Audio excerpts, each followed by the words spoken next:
నమస్తే welcome to health time ఈ రోజు హెల్త్ టైమ్ లో మనం మాట్లాడుకోబోయే టాపిక్ వచ్చేసి బ్రెస్ట్ క్యాన్సర్ అంటే రొమ్ము క్యాన్సర్ ఇది రావడానికి గల కారణాలు ఏంటి లక్షణాలు ఏ విధంగా ఉంటాయి అండ్ అలాగే ఏ స్టేజ్ లో ఉన్నప్పుడు దాన్ని మనము కన్ఫర్మ్ చేసుకోవచ్చు ఏ స్టేజ్ లో ఉందనేది ఎలా తెలుసుకోవచ్చు దీనికి ఎటువంటి టెస్టులు చేస్తారు అండ్ ట్రీట్మెంట్ ఏ విధంగా ఉంటుంది వంటి విషయాలు మనకు తెలియజేయడానికి ఈ రోజు మనతో పాటు ఉన్నారు డాక్టర్ సంతోష్ కుమార్ గారు వీరు వచ్చేసేసి కన్సల్టెంట్ మెడికల్ ఆంకాలజిస్ట్ సో వారిని అడిగి మరిన్ని విషయాలు మనం తెలుసుకుందాం నమస్కారం డాక్టర్ గారు నమస్తే సో యాక్చువల్లీ అంటే ఈ బ్రెస్ట్ క్యాన్సర్ ఏదైతే ఉందో ఇప్పుడున్న రోజుల్లో చాలా ఎక్కువ మందిలో అంటే క్యాన్సర్ ఎన్ని టైప్స్ ఆఫ్ క్యాన్సర్స్ ఉన్నాయో అంతే ఇదిగా ఎక్కువ మందిలో మనం బ్రెస్ట్ క్యాన్సర్ అనేది చూస్తూ ఉన్నాం సో ఫస్ట్ ఆఫ్ ఆల్ అసలు రావడానికి గల కారణాలు ఏంటంటారు ఈ మధ్య కాలంలో మనం న్యూస్ పేపర్ కానీ ఏది ఫాలో అయినా అత్యంత కామన్ గా వచ్చే క్యాన్సర్ బ్రెస్ట్ క్యాన్సర్ ఈ దశాబ్దాన్ని గత దశాబ్దంతో మనం పోల్చి చూస్తే cancer cases especially breast cancer cases చాలా వేగంగా పెరిగిపోయాయి అన్నమాట దీనికి రకరకాల కారణాలు కాంట్రిబ్యూట్ అవుతా ఉన్నాయి దాంట్లో most important is changing life style అన్నమాట మన జీవన విధానం అనేది సమయం గడుస్తున్న కొద్దీ సెడెంటరీ లైఫ్ స్టైల్ అనేది ఎక్కువగా అయిపోయింది అనమాట దాంతోపాటు స్థూలకాలం ఒబేసిటీ అనేది పెరుగుతూ ఉందన్నమాట ఈ బ్రెస్ట్ క్యాన్సర్ వృద్ధి చెందడానికి బాడీలో ఈస్ట్రోజన్ హార్మోన్ అనేది ఎక్కువ అవుతే ఈ బ్రెస్ట్ క్యాన్సర్ వచ్చే ఛాన్సెస్ ఎక్కువగా ఉంటాయన్నమాట one of the most common reasons so obesity కానీ మన diet and life style modifications మనం ఏదైతే అలవాటు పడ్డామో సెడెంటరీ లైఫ్ స్టైల్కి అట్లాగే మనం తీసుకున్న వెస్టర్నైజ్డ్ ఫుడ్స్ మనము యూరప్లో కానీ అమెరికాలో కానీ దే విల్ టేక్ ఆ ఫుడ్ తీసుకుంటారు జంక్ ఫుడ్ అట్లాగే వాళ్ళు ఎక్సర్సైజెస్ అది కూడా రెగ్యులర్ గా చేస్తారు మనం ఏం అడాప్ట్ చేసామంటే మనం వాళ్ళ ఫుడ్ మనము వెస్టర్న్ ఫుడ్ మనం అలవాటు పడిపోయినాం పిజ్జాస్ కానీ బర్గర్స్ కానీ చీజ్ కానీ పాస్తాస్ కానీ అది తీసుకుంటూ మన ఫిజికల్ యాక్టివిటీని మనం ఏమి మాత్రం పెంచలేదన్నమాట సో దీంతో బాడీలో ఏంటంటే అన్నెసెసరీ క్యాలరీస్ అది మనం లోపల తీసుకుంటున్నాం అది ఎక్స్పెండిచర్ లేకపోతే ఏంటంటే ఒబేసిటీ పెరిగిపోయి దీనివల్ల చాలా కారణాలు వస్తూ ఉన్నాయి కామనెస్ట్ కాజ్ ఫర్ బ్రెస్ట్ కానీ ఎండోమెట్రియల్ క్యాన్సర్ కానీ obesity and changing life style అట్లాగే ఈ మధ్య ఆల్కహాల్ తీసుకోవడం కూడా చాలా సర్వసాధారణం అయిపోయింది అదొక ఫ్యాషన్ సింబల్ లాగా అయిపోయింది అనమాట this is also one of the growing concern in regarding to cause of cancer అనమాట ఇవన్నీ ప్రీవియస్ గా లేవు సో లాస్ట్ 15 to 20 years లో మన కల్చర్ చేంజ్ మూలంగా మనము చెడు విధానాలను అవలంబించుకొని మంచి విధాలైన రన్నింగ్ కానీ జాగింగ్ కానీ ఇట్లాంటివి అవాయిడ్ చేస్తున్నాం సో ఒకవైపు చెడు అలవాట్లు పెంచుకొని మంచి అలవాట్లు తగ్గిస్తున్నాం అనమాట ఈ ఇంబ్యాలెన్స్ వల్ల క్యాన్సర్ రేట్లు అనేది అమాంతం పెరిగిపోతాయి అండ్ ఈవెన్ బ్రెస్ట్ క్యాన్సర్ తో పాటు చాలా రకాల కొత్త క్యాన్సర్స్ అనేవి కూడా రావడం అనేది కూడా జరుగుతుంది ఓన్లీ బికాస్ ఆఫ్ అంటే మన లైఫ్ స్టైల్ మొత్తం చేంజ్ చేసుకోవడం మీరు అన్నట్లుగా అంటే రకరకాల ఫుడ్ ఆ ఫుడ్ కూడా తీసుకునేది కూడా టైమింగ్స్ చేంజ్ అయిపోయాయి ఎలా అంటే అలా క్వాంటిటీ అన్ని పక్కన పెట్టేస్తున్నారు ఎనీ టైం మనకి ఇప్పుడు అన్ని అవైలబుల్ గా ఉండేసరికి ఎనీ టైం అన్నా ఫుడ్ వచ్చేస్తుంది కాబట్టి ఎప్పుడంటే అప్పుడు తినేయచ్చు ఎప్పుడంటే అప్పుడు ఉండొచ్చు అండ్ హ్యాబిట్స్ మీరు అన్నట్లుగా హ్యాబిట్స్ కూడా అది కూడా ఒక సర్టెన్ ఏజ్ వచ్చాక కొంతమందిలో ప్రాపర్ సెటిల్ అయిన తర్వాత అలా చూసుకోవాలని ఉండేది ఇప్పుడు మాత్రం టీన్స్ లోనే స్టార్ట్ చేస్తున్నారు అన్ని రకాల అలవాట్లు అనేవి చేసుకుంటూ ఉన్నారు ఏముండదు ప్రాబ్లం ఏముండదని చేస్తున్నారు బట్ దాని ఇంపాక్ట్ అనేది మన హెల్త్ మీద ఖచ్చితంగా పడుతుందని చెప్తున్నారు సో ఇప్పుడు మనం బ్రెస్ట్ క్యాన్సర్ విషయానికి వచ్చినట్లయితే కనుక ఎక్కువగా అంటే ఏజ్ గ్రూప్ లేడీస్ లో మనకి ఇది డిటెక్ట్ అవుతుందంటారు జనరల్ గా బ్రెస్ట్ క్యాన్సర్ అనేది 40 నుంచి 60 సంవత్సరాల మధ్య వయసులో ఉన్న మహిళలో ఎక్కువగా చూస్తూ ఉంటాం కానీ ఈ మధ్యలో మనం 30 సంవత్సరాల తర్వాత కూడా మనం చూస్తూ ఉన్నాం అనమాట 30 నుంచి 40 సంవత్సరాల లోపల కూడా చూస్తున్నాం బట్ కామన్ గా 40 to 60 years లోపల మనం చూస్తూ ఉంటాం అనమాట so this is the commonest age for breast cancer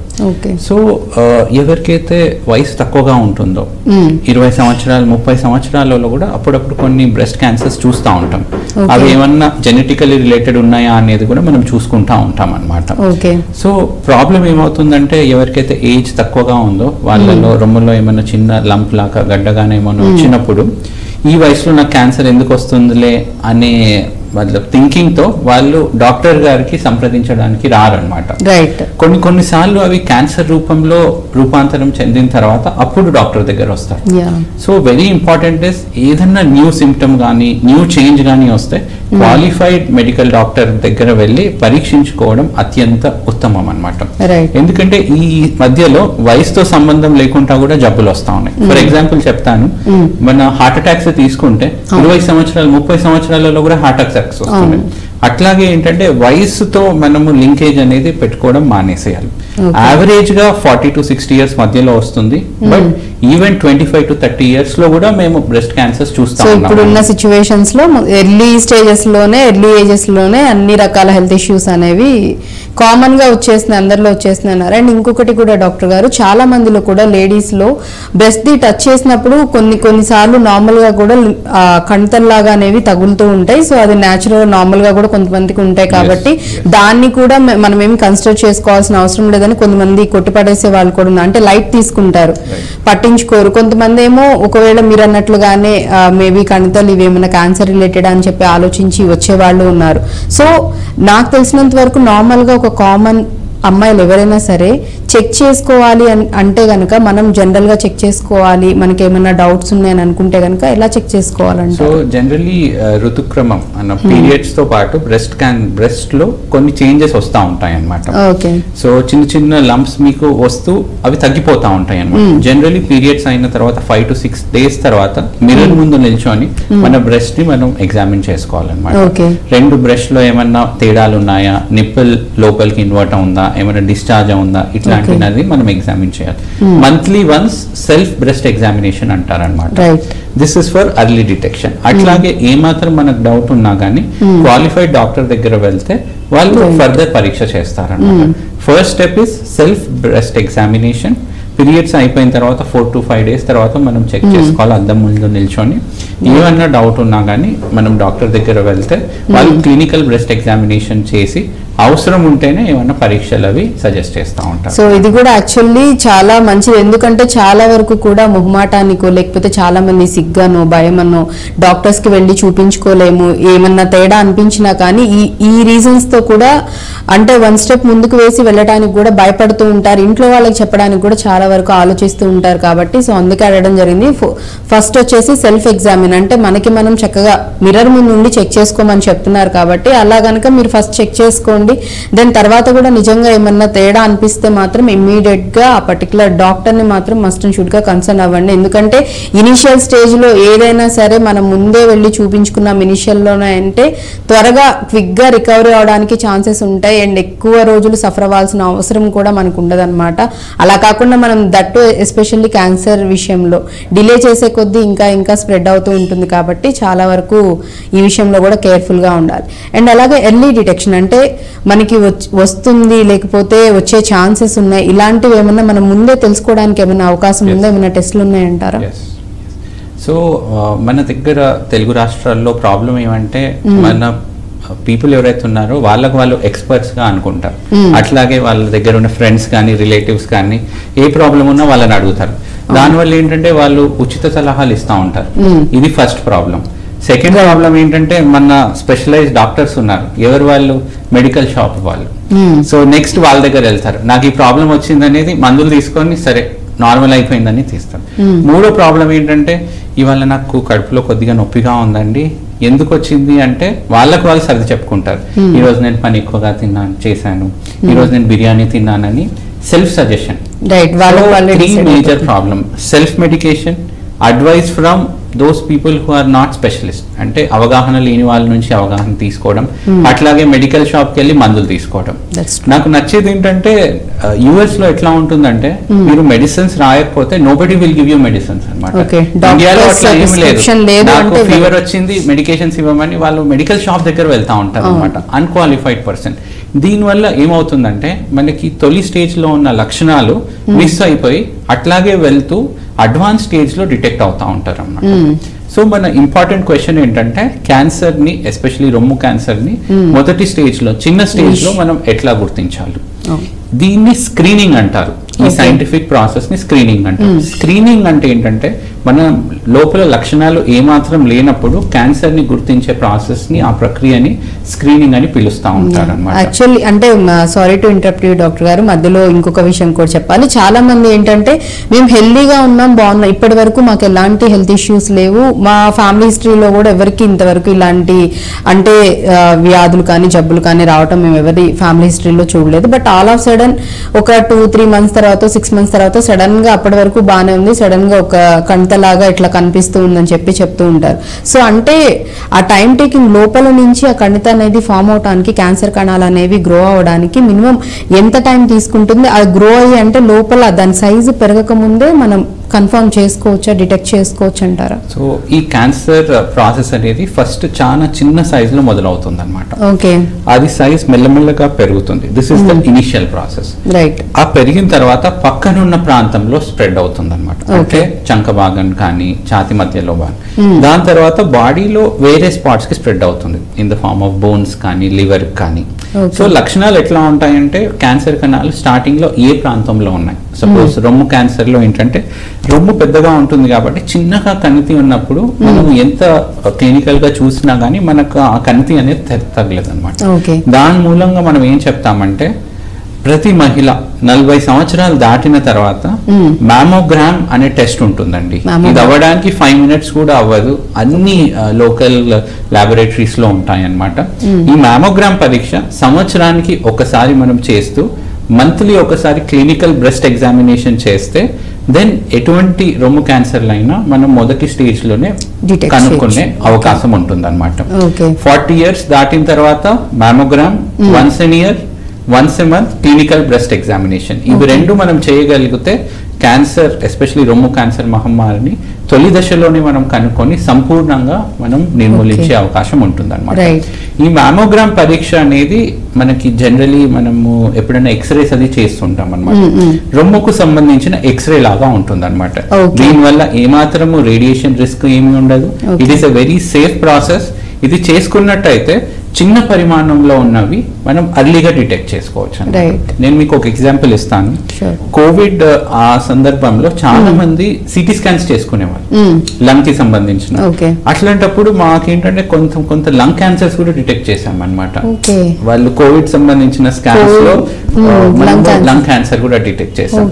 అట్లాగే మనము ఫర్ ఎగ్జాంపుల్ చిన్న సైజ్ లో ఉన్న రొమ్ము క్యాన్సర్ ని మనం తీసేసాం అనుకోండి, వెరీ సింపుల్ సర్జరీతో మనం కంప్లీట్ గా క్యాన్సర్ ని ఎలిమినేట్ చేయొచ్చు. కొన్ని సందర్భాల్లో కీమో కూడా అవసరం పడదు. ఆ రొమ్ములో ఉన్న గడ్డ వరకే మనం సర్జరీ చేసి తొలగించవచ్చు. పూర్తిగా రొమ్ము తీయవలసిన అవసరం కూడా ఉండదు అనమాట. సో మోర్ దెన్ 40 years 40 సంవత్సరాలు దాటిన తర్వాత మ్యామోగ్రామ్ పరీక్ష, ప్రతి నెలకు ఒకసారి ఇంట్లోనే అద్దం ముందు క్లినికల్ బ్రెస్ట్ ఎగ్జామినేషన్, ఇవి చేసినట్లయితే మనం అర్లీ స్టేజ్ లోనే క్యాన్సర్ ని డయాగ్నోస్ చేయొచ్చు. రైట్. అండ్ ట్రీట్మెంట్ కూడా డాక్టర్ గారు చెప్పినట్లుగా ఓన్లీ సర్జరీ చేసి ఆ కణిత ఏదైతే ఉందో దాని వరకే రిమూవ్ చేసే ఇది ఉంటుందని చెప్తున్నారు. సో ఫర్దర్ గా టెస్ట్లు ఏం చేస్తారు అండ్ అలాగే టెస్టులతో పాటు ట్రీట్మెంట్ ఏ విధంగా ఉంటుంది, వీటి గురించి కూడా మనం మాట్లాడుకోబోయే ముందు చాలా వరకు క్యాన్సర్ కి సంబంధించి చాలా అపోహలు, అంటే ఇటు సోషల్ మీడియాలో కానివ్వండి అండ్ మీరు చెప్తున్నట్లుగా వాళ్ళని వీళ్ళని, అంటే మన చుట్టూ ఉన్న వాళ్ళతో మనకి ఏదన్నా ఒక ప్రాబ్లం వచ్చిందంటే ఇమీడియట్ గా దానికి సంబంధించిన వాళ్ళ దగ్గరికి వెళ్ళటమో లేకపోతే హెల్త్ ఇష్యూ వస్తే ఆ డాక్టర్ని కన్సల్ట్ అవ్వటం కన్నా కూడా ముందు మన వాళ్ళు చేస్తున్న పెద్ద మిస్టేక్ ఏంటంటే మీరు చెప్పినట్లుగా ఫ్రెండ్స్ నో ఫ్యామిలీ మెంబర్స్ తో వాళ్ళతో వీళ్ళతో డిస్కస్ చేసి వాళ్ళు చెప్పే సజెషన్స్ తీసుకొని కొంత వీళ్ళ ఓన్ డెసిషన్స్ తీసుకొని మెడిసిన్స్ ట్రీట్మెంట్ అలా చేస్తూ ఉన్నారు. అండ్ మెయిన్ గా చూసుకున్నట్లయితే ఈ మధ్య కాలంలో ఒక ఫ్రూట్, ఆ ఫ్రూట్ తింటే గనక అసలు క్యాన్సర్ అనేది రాదు, వచ్చినా గానీ ఇమ్మీడియట్ గా తగ్గిపోతుందని చెప్పేసి కూడా చాలా వరకు వినిపిస్తూ ఉంది.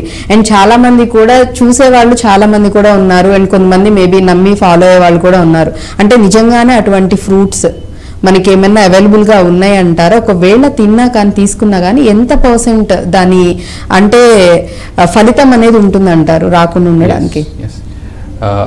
ఈ సోషల్ మీడియా మనకు అందుబాటులో వచ్చిన తర్వాత చాలా మంది రకరకాల వీడియోస్ పెడతా ఉంటారు అనమాట. ఈ డైట్ ఫాలో అవుతాయి, సపోజ్ ఈ ఫ్రూట్ తీసుకుంటే క్యాన్సర్ కణాలు ఇట్లాగే ఆవిరి అయిపోయి కంప్లీట్ గా డిసపియర్ అవుతాయి. ఇట్లాంటివన్నీ మీడియాలో చాలా వస్తూ ఉంటాయి. అదేంటి అట్రాక్టివ్ థంబ్నెయిల్స్ పెట్టి ఉంటా ఉంటాయి. సో ద ప్రాబ్లం ఏంటంటే సపోజ్ ఎవరికైనా క్యాన్సర్ ఉందనుకోండి, వాళ్ళకి అట్లాంటివి చూడగానే they will get a sensation of hope. ప్రజలను ఎవరిని నేను తప్పు పట్టట్లేదు, వాళ్ళకి ఏంటంటే అట్లాంటి సొల్యూషన్ రాగానే దే విల్ బి అట్రాక్టెడ్, అదే నేను ఆ ఫ్రూట్ తీసుకుంటే కంప్లీట్ గా మాయమవుతుంది. అట్లాంటిది ఏమీ లేదండి. Medicine is not magic. అన్ని మనం లాజిక్ గా మనం ట్రీట్ చేస్తూ ఉంటాం అనమాట. సపోజ్ అట్లాంటి మ్యాజికల్ ఫ్రూటే ఉండుంటే ఆ ఫ్రూట్ అమెరికా కానీ యూరప్ కానీ వేరే దేశాల్లో వెళ్ళి పరిశోధన చేసి అవి ట్రీట్మెంట్ రూపంలో వాడేవాళ్ళు. అదేంటంటే కేవలం నమ్మకం వల్ల వాళ్ళు వాడుతూ ఉంటారనమాట. మోస్ట్ ఇంపార్టెంట్ ప్రాబ్లం ఏంటంటే దానివల్ల క్యాన్సర్ ట్రీట్మెంట్లో మనకి చాలా అత్యంతమైన ఇంపార్టెంట్ థింగ్ ఇస్ టైం అనమాట. ఒక పర్టిక్యులర్ పీరియడ్ ఆఫ్ టైం అంటే తొలి స్టేజెస్లోనే మనం ట్రీట్మెంట్ చేయగలిగితే మనము ఖచ్చితంగా చాలా సందర్భాల్లో క్యూర్ చేసి క్యాన్సర్ని నిర్మూలించే అవకాశం ఉంటుంది అనమాట. ఈ సమయం వృధా అయిన వల్ల బికాస్ ఆఫ్ రకరకాల ట్రీట్మెంట్ తీసుకోవడం వల్ల ఈ వాల్యుబుల్ టైం మనం మిస్ అయిపోయి క్యాన్సర్ ని తొలి దశలో ఉన్న దాన్ని అడ్వాన్స్ స్టేజ్ లో కన్వర్ట్ అయిన తర్వాత మనం క్యూర్ చేసే ఛాన్సెస్ ని కోల్పోతున్నాం అన్నమాట. రైట్. ఎందుకంటే యాక్చువల్లీ డాక్టర్ గారు చెప్తున్నట్లుగా కూడా చాలా మంది ఇంకొక మిస్టేక్ కూడా ఏం చేస్తున్నారంటే క్యాన్సర్ అని తెలిసిన వెంటనే అందరికి చెప్తే ఏమవుతుందో ఏంటో అని వాళ్ళలో వాళ్ళు ఇట్లా గూగుల్లో సెర్చ్ చేసో లేకపోతే ఇంకెక్కడ ఎవరైనా ఏమైనా మందులు ఎక్కడైనా ఇస్తున్నారేమో కనుక్కొని చాలా చోట్ల కూడా డాక్టర్ గారు హెర్బల్ అని కానివ్వండి లేకపోతే పసర మందులని అవి తాగడం వల్ల లేకపోతే ఆ మందు తీసుకోవడం వల్ల అసలు cancer A type of cancer అయినా తగ్గిపోతుందని చెప్పి అలాంటివి కూడా వస్తూ ఉన్నాయి. సో నిజంగా ఇట్లాంటివన్నీ విని నమ్మి మీరు అన్నట్లుగానే ఫాలో అవ్వటం వెళ్ళి తీసుకోవటం అట్లీస్ట్ కనీసం ఒక డాక్టర్ని అప్రోచ్ అయ్యి అసలు ఫస్ట్ వాళ్ళది క్యాన్సరా కాదనేది కూడా నిర్ధారించుకోవట్లేదు. బ్లైండ్ గా వెళ్ళిపోతున్నారు, ఆ మెడిసిన్స్ అనేవి తీసుకుంటే అలా కూడా చేస్తున్నారు. అలా లేని వాళ్ళు ఒకవేళ ఇట్లాంటివి తీసుకోవడం వల్ల కూడా ఎఫెక్ట్ ఉంటుందంటారా? ఖచ్చితంగా ఆ మందులు అట్లాంటివి వాడితే ఏ ప్రభావం ఉండదండి. దానివల్ల ఏంటంటే జబ్బు ఇంకా ముదిరిపోతుంది అనమాట. సో ఆల్వేస్ ఏంటంటే మనము ఎవరైనా పేషెంట్ మన దగ్గర వచ్చినప్పుడు రెండు విషయాలు మనం చూస్తాం అనమాట. సపోజ్ క్యాన్సర్ ఉందేమో అని నా దగ్గర వచ్చినప్పుడు ఆర్ ఎనీ ఆంకాలజిస్ట్ దగ్గర వెళ్ళినప్పుడు రెండు విషయాలు చూస్తారనమాట. నెంబర్ 1 క్యాన్సర్ ఉందా లేదా అని నిర్ధారణ చేయడానికి పరీక్ష చేస్తారు. That is number 1. నెంబర్ 2 ఏంటంటే క్యాన్సర్ ఉన్నచో అది శరీరంలో ఎంత మేర ఉంది అనేది చూస్తారనమాట. ఫస్ట్ దాన్ని ఏదైతే జబ్బుని నిర్ధారణ చేసే పరీక్షని బయాప్సీ అంటారనమాట. మనం ఏదైతే క్యాన్సర్ కణం ఉందో దాని నుంచి చిన్న ముక్క తీసి మనం డీటెయిల్ గా దాన్ని పరీక్ష చేసి ఇది క్యాన్సర్ కణాలా లేకపోతే ఇతరాత్ర ఏమైనా ఇన్ఫెక్షన్ ఉందా అనేది చూస్తామన్నమాట. ఓకే. యాక్చువల్లీ దీనిలో కూడా మీకు ఇంకొకటి కూడా అడగాలి. ఈ బయాప్సీ విషయంలో కూడా డాక్టర్ గారు చాలా మంది భయపడే వాళ్ళు ఉన్నారు, చేయించుకోకుండా ఉండే వాళ్ళు కూడా ఉన్నారు.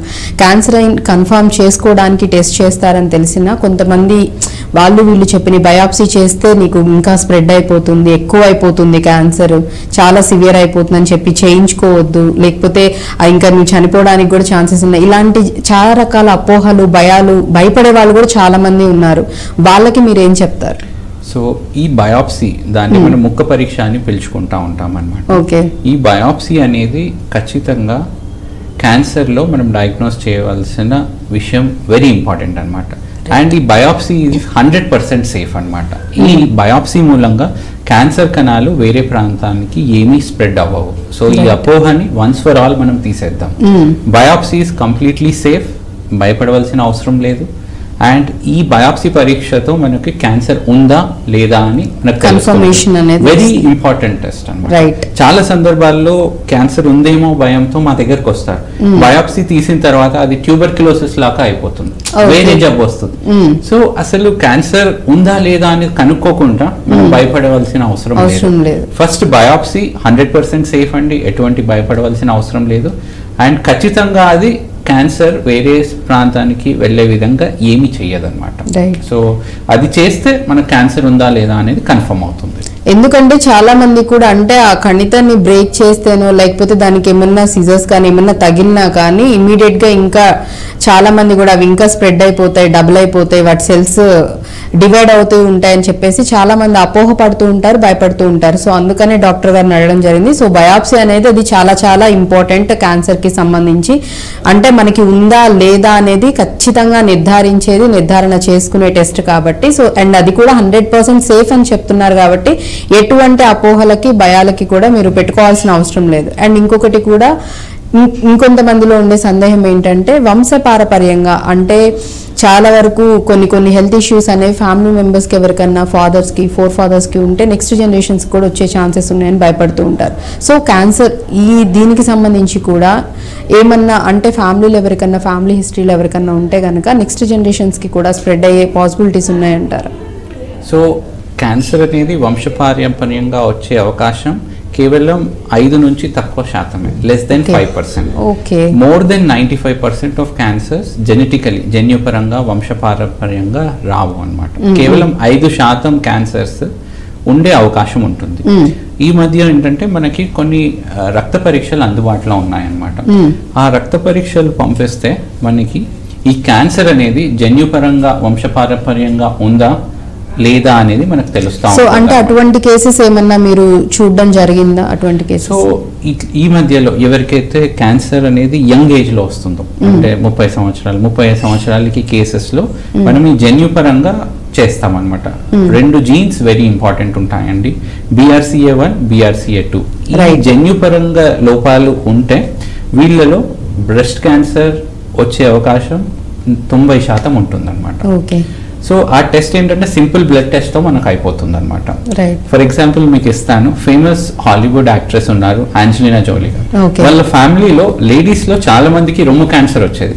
తనకి డౌట్ వచ్చింది, అదే ఇట్లా వస్తుంది అనేది. తను ఈ బ్లడ్ టెస్ట్ అండర్గో చేయింది అనమాట. తనలో ఈ బ్రాకా టెస్ట్ అనేది పాజిటివ్ గా వచ్చింది. అది వచ్చిన తర్వాత వాళ్ళ దగ్గర ఉన్న ఆంకాలజిస్ట్ గారికి వెళ్తే తన ఫ్యామిలీ కంప్లీట్ అయిన తర్వాత బైలేటరల్ రొమ్ముని తొలగించే మాస్టెక్టమీ సర్జరీ అండర్గో చేసుకున్న తర్వాత ఇంప్లాంట్ చేసుకున్నారు. దానివల్ల ఏంటంటే 100% క్యాన్సర్ వచ్చే అవకాశంని మనం పూర్తిగా తొలగిస్తాం అనమాట. దీన్నే ప్రివెంటివ్ సర్జరీస్ అని అంటాం. మన దగ్గర కూడా చాలా మంది కేసెస్ లో ఈ BRCA1-2 టెస్ట్ చేస్తా ఉన్నాం అనమాట. వన్స్ క్యాన్సర్ కి సంబంధించిన ట్రీట్మెంట్ లో ప్రివెన్షన్ అనేది కూడా చాలా అత్యంత ముఖ్యంగా ఈ మధ్యలో వస్తుంది. ఎవరికైతే ఈ మ్యూటేషన్స్ అవి ఉన్నాయో వాళ్ళలో మనం కౌన్సిలింగ్ చేసి వాళ్ళకి మీకు ఫర్దర్ గా రిస్క్ వచ్చే ఛాన్సెస్ ఎంత శాతం ఉన్నాయి అని చెప్పి ఫ్యామిలీ అది కంప్లీట్ అయిన తర్వాత దెన్ బ్రెస్ట్ రిడక్షన్ సర్జరీస్ అని చేస్తా ఉన్నాం అన్నమాట. సో ఈ BRCA అనేది మనము మొత్తం రొమ్ము క్యాన్సర్స్ తీసుకుంటే 5 నుంచి 10% మాత్రమే ఉంటాయి. సో ఇది భయపడవలసిన అవసరం లేదు. ఈ టెస్ట్ ఎవరికైతే ఫ్యామిలీలో వేరే వాళ్ళకి ఉంటే వాళ్ళలో ఈ టెస్ట్ మనం అడ్వైస్ చేస్తాం. అట్లాగే ఎవరికైతే యంగ్ ఏజ్ లో క్యాన్సర్స్ వచ్చినా కానీ ఈ టెస్ట్ జెనెటిక్ టెస్ట్ అనేది మనం అడ్వైస్ చేస్తాం. ఈ టెస్ట్ చేసిన తర్వాత మనకు పాజిటివ్ ఉంటే ఏ విధంగా చేయాలి, నెగిటివ్ ఉంటే ఏ విధంగా చేయాలి అనేది ప్రీ టెస్ట్ కౌన్సిలింగ్ అని ఇస్తారు అనమాట. ఇది ఇచ్చిన తర్వాత చేస్తాం. ఒకవేళ పాజిటివ్ ఉంటే వాళ్ళకి ప్రివెంటివ్ సర్జరీస్ అనేది మనం అడ్వైస్ చేస్తూ ఉంటాం అనమాట. అండ్ అలాగే ఇంకొన్ని కేసెస్ లో కూడా మనం చూసుకున్నట్లయితే చాలా మందికి కూడా ఏంటంటే క్యాన్సర్ వచ్చిన వాళ్ళు వాళ్ళతో కూర్చోవాలన్నా వాళ్ళ పక్కన ఉండాలన్నా ఏదో అంటే ఇది ఒక అంటు వ్యాధిలా ఫీల్ అయ్యే వాళ్ళు కూడా చాలా మంది ఉన్నారు. ఆ అపోహలు ఉండే వాళ్ళు చాలా ఎక్కువ మంది ఉన్నారని చెప్పాలి. వాళ్ళ దగ్గరగా కూర్చోవడం కానీ వాళ్ళతో మాట్లాడాలన్నా భయపడ్డా, అసలు వన్స్ ఒకసారి వచ్చిందని కన్ఫర్మేషన్ వస్తే దరిదాపుల్లో కూడా వెళ్ళని వాళ్ళు చాలా మంది ఉన్నారు. అది ఫ్యామిలీ మెంబర్స్ అయినా కానివ్వండి, లేకపోతే రిలేటివ్స్ ఎవరైనా కానివ్వండి. యాక్చువల్లీ నిజంగా అంటు వ్యాధులు అలా స్ప్రెడ్ అవుతుంది అంటారా? దానికి అట్లా ఆలోచించే వాళ్ళకి మీరు ఏం సజెస్ట్ చేస్తారు, ఏం చెప్తారు? సో చాలా మంది కేసెస్లో ఏంటంటే ఈ అపోహ ఉంది. ఏంటంటే నేను క్యాన్సర్ పేషెంట్తో మాట్లాడినా కానీ ముట్టుకున్నా కానీ నాకు కూడా క్యాన్సర్ వచ్చే అవకాశం ఉందా లేదా అని చాలా మంది భయపడుతూ ఉంటారు. కొందరైతే వాళ్ళ ఇంట్లో ఉన్న పేషెంట్ని ఒక చిన్న రూమ్కి పరిమితం చేసేసి వాళ్ళని బయట తిరగకుండా వాళ్ళకి ఫుడ్ కూడా సపరేట్గా ఇట్లాంటివి అవాయిడ్ చేయాలండి. 100% ఖచ్చితంగా క్యాన్సర్ అనేది అంటువ్యాధి కాదు. ఒకే వాష్రూమ్ యూజ్ చేసుకున్నా, ఒకే ప్లేస్లో మనం తిన్నా కానీ, వాళ్ళతో కలిసి మాట్లాడినా, టచ్ చేసినా కానీ, ఒకే దగ్గర పడుకున్నా కానీ ఖచ్చితంగా ఒకరి నుంచి ఇంకొకరికి సంక్రమించదు. ఒక క్యాన్సర్ పేషెంట్ డయాగ్నోస్ అయిన తర్వాత వాళ్ళకి ట్రీట్మెంట్తో పాటు ఎమోషనల్ సపోర్ట్, ఫ్యామిలీ సపోర్ట్ అనేది అత్యంత ఇంపార్టెంట్ అయింది.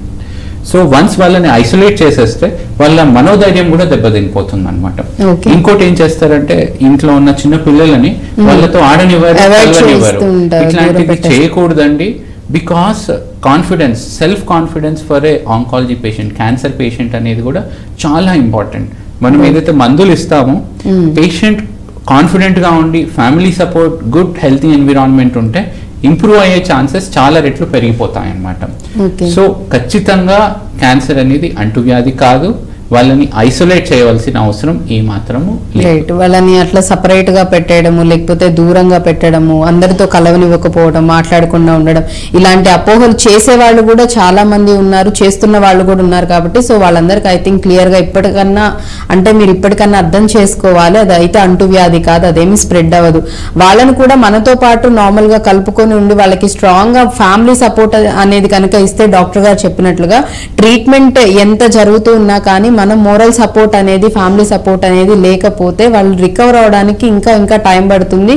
లేదన్నా కూడా ఇంకా డిప్రెస్ అవుతూ ఉంటారు. ఆల్రెడీ ట్రీట్మెంట్ తీసుకుంటూ ఫిజికల్లీ చాలా వీక్ అయిపోతూ ఉంటారు. అటువంటి వాళ్ళకి మనం ఇవన్నీ డిస్టెన్స్ పెట్టేసేసి వాళ్ళని సపరేట్ గా చేయడం వల్ల మెంటల్లీ కూడా చాలా చాలా అప్సెట్ అవుతారు. కాబట్టి అలాంటి పనులు అయితే ఏవి చేయకండి. అది ఎవరికి స్ప్రెడ్ అయ్యే అవకాశం అయితే ఉండదు. ఐ థింక్ ప్రతి ఒక్కరికి కూడా ఇమ్యూనిటీ రెసిస్టెన్సీ అనేది ఉంటుంది. కాబట్టి త్వరగా ఏది కూడా ఈజీగా ఇమీడియట్ గా అటాక్ అయిపోయి ఇమీడియట్ గా రావడం అయితే జరగదు. సో చాలా లాంగ్ ప్రాసెస్ ఏదన్నా జరగాలన్నా, హెల్త్ ఇష్యూస్ రావాలన్నా. ఇంకొక మంది ఉంటారండి చాలా ఎక్స్ట్రీమ్ అన్నమాట. క్యాన్సర్ హాస్పిటల్ ఉన్న రోడ్స్ లో కూడా వాళ్ళు ఇట్లాంటి వాళ్ళని కూడా చూస్తా ఉన్నాం. సో అట్లా భయపడవలసిన అవసరం ఏమాత్రం లేదండి. So we need to show empathy. Cancer patients కి మనం ప్రేమను పంచితే ఏంటంటే వాళ్ళ రికవరీ కూడా ఫాస్ట్ గా ఉంటుంది. We should provide positive environment అనేది ఇంట్లో మనం ప్రొవైడ్ చేయగలగాలి. అప్పుడే మనం ట్రీట్మెంట్ తో పాటు ఇవన్నీ మనం చేయగలిగితే ఇంప్రూవ్ అయ్యి క్యూర్ అయ్యే శాతం చాలా పెరిగిపోతుంది. రైట్, ఎక్కువ ఉంటుంది. ఈవెన్ ఫోర్త్ స్టేజెస్ లో అట్లా ఉన్న సివియర్ గా ఉన్న వాళ్ళకు కూడా ట్రీట్మెంట్స్ తర్వాత వాళ్ళకి ఏదైతే మనం ఎఫెక్షన్ లవ్ అనేది మనం ఇస్తామో మేబీ ఒక 1 month 2 months ఉండే వాళ్ళు కాస్త కూడా ఇంకొక 1 year 2 years కూడా సర్వైవ్ అవుతున్న వాళ్ళు కూడా చాలా మంది ఉన్నారు. సో ప్రతిదీ కూడా మనం కొంచెం పాజిటివ్ గా ఉండి అటువంటి ఇట్లా స్ప్రెడ్ అవుతుంది వచ్చేస్తుందేమో అన్న భయాలు పక్కన పెట్టి మనం ఇంకొంచెం వాళ్ళతో ఎఫెక్షన్ గా ప్రేమగా ఉండి అంతకు మించి మనం ఇంకా చేసేది కూడా ఏముండదు. సో ట్రీట్మెంట్ తో పాటు మనం ఇది కూడా అందిస్తూ ఉన్నామంటే ఖచ్చితంగా రికవరీ త్వరగా అవుతారు అండ్ చక్కగా హ్యాపీగా ఫర్దర్ గా కూడా లైఫ్ లీడ్ చేయడానికి అవకాశం ఉంటుంది. అండ్ ఒకప్పుడు కూడా క్యాన్సర్ వచ్చింది అని అంటే ఇంకా లైఫ్ అయిపోయింది, ఇక్కడతో ఎండ్ అయిపోయింది అనుకునే వాళ్ళు చాలా మంది ఉండేవాళ్ళు.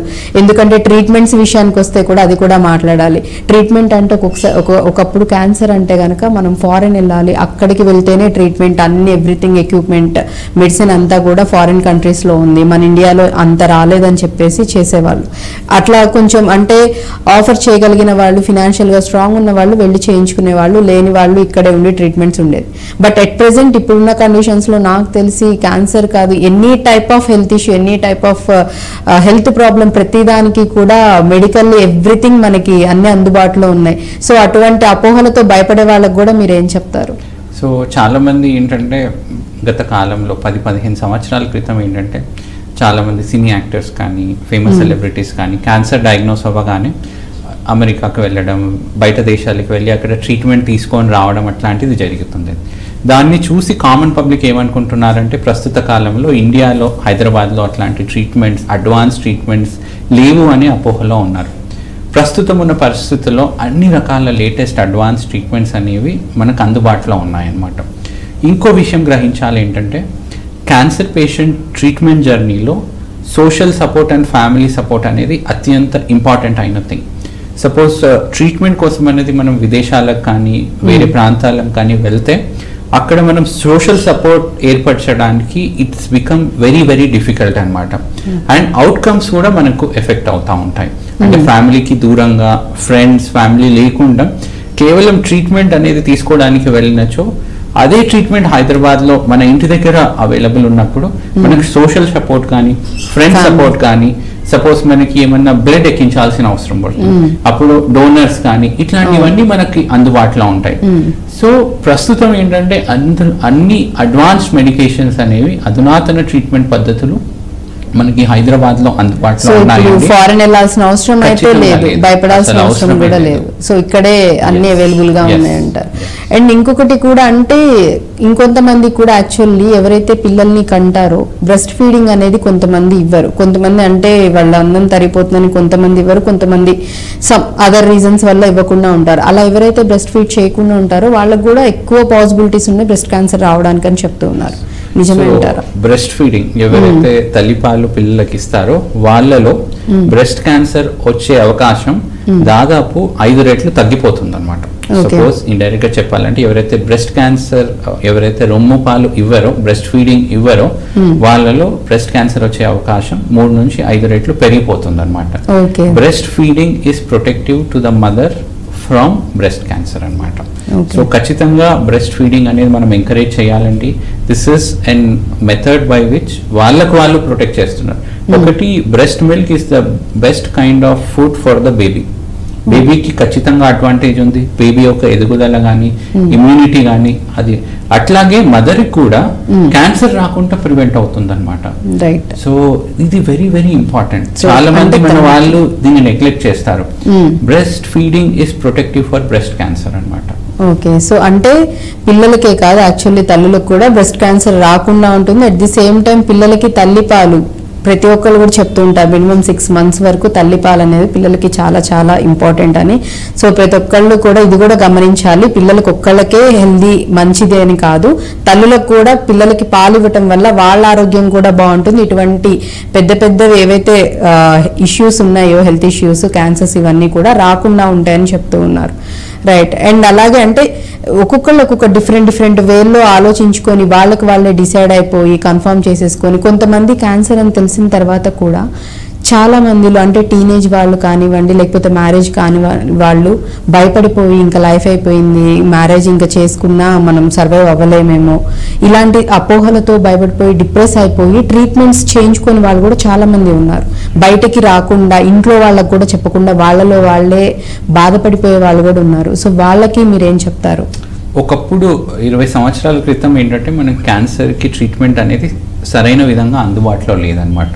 ప్రస్తుతం ఏంటంటే ఎస్పెషల్లీ మీరు అన్నట్టు ఎవరైతే యంగ్ ఏజ్లో క్యాన్సర్ డయాగ్నోస్ అయితే తర్వాత ఫ్యామిలీ కానీ మ్యారేజ్ కానీ ఏ విధంగా ఉంటుంది, వాళ్ళు ఏమనుకుంటారని అపోహతో వాళ్ళకు వాళ్ళు కుమిలిపోతూ ఉంటారనమాట. అట్లాంటి భయపడవలసిన అవసరం లేదండి. ఎందుకంటే క్యాన్సర్ని మనం సంపూర్ణంగా నిర్మూలించిన తర్వాత నార్మల్ ఫ్యామిలీ లైఫ్, పిల్లలు కావడం కానీ, వాళ్ళు పెద్దగా అవడం కానీ ఇది అవుతా ఉంటుంది. సపోజ్ చాలా మంది మీరు మీడియాలో చూసుంటారు, యువరాజ్ సింగ్ ఫేమస్ క్రికెటర్, తనకి జర్మ్ సెల్ ట్యూమర్ అనే క్యాన్సర్ వచ్చింది. ఆ క్యాన్సర్ నుంచి పూర్తిగా రికవర్ అయ్యాక ప్రొఫెషనల్ క్రికెట్ లో వచ్చారు, క్రికెట్ ఆడారు. అట్లాగే మ్యారేజ్ అయింది, హీ హ్యాస్ చిల్డ్రన్. నేను చెప్పేది ఏంటంటే క్యాన్సర్ అనేది ఒక ఇన్హిబిషన్ కాదు ప్రస్తుతం ఉన్న పరిస్థితుల్లో. తన సోషల్ రెస్పాన్సిబిలిటీ కానీ, ఫ్యామిలీ పర్సనల్ రెస్పాన్సిబిలిటీస్ కానీ, వర్క్ పరంగా ప్రొఫెషనల్లో కానీ ఎటువంటి విధంగా cancer patient is not inferior to anyone అనమాట. ఖచ్చితమైన ట్రీట్మెంట్ తో వాళ్ళు కంప్లీట్ గా రికవర్ అయిన తర్వాత వాళ్ళు నార్మల్ జాబ్ లో వాళ్ళు జాయిన్ కావచ్చు. అట్లాగే మన సంజయ్ దత్ ఉన్నాడు, సో తనకు కూడా క్యాన్సర్ వచ్చింది. ట్రీట్మెంట్ తీసుకున్న తర్వాత వెరీ బిగ్ హిట్ మూవీస్ కూడా చేశారు. KGF దాని తర్వాతే చేశారు, అందరికీ తెలిసి ఉంటుంది. ఇనిషియల్ ట్రీట్మెంట్ తీసుకున్న తర్వాత he came back strongly. So అట్లా ఉంటుంది అనమాట కరెంట్లీ అందుబాటులో ఉన్న ట్రీట్మెంట్. సోనాలి బింద్రే కూడా క్యాన్సర్ తో, and I really appreciate them అనమాట. వాళ్ళు రికవర్ అయ్యాక ప్రజల్లోకి వచ్చి నార్మల్ పీపుల్లో ఆ అవగాహన అనేది పెంచుతా ఉన్నారు, అవేర్నెస్ తెస్తున్నారు, అండ్ నార్మల్ వాళ్ళ లైఫ్ ని వాళ్ళు మళ్ళీ లీడ్ చేస్తూ ఉన్నారు.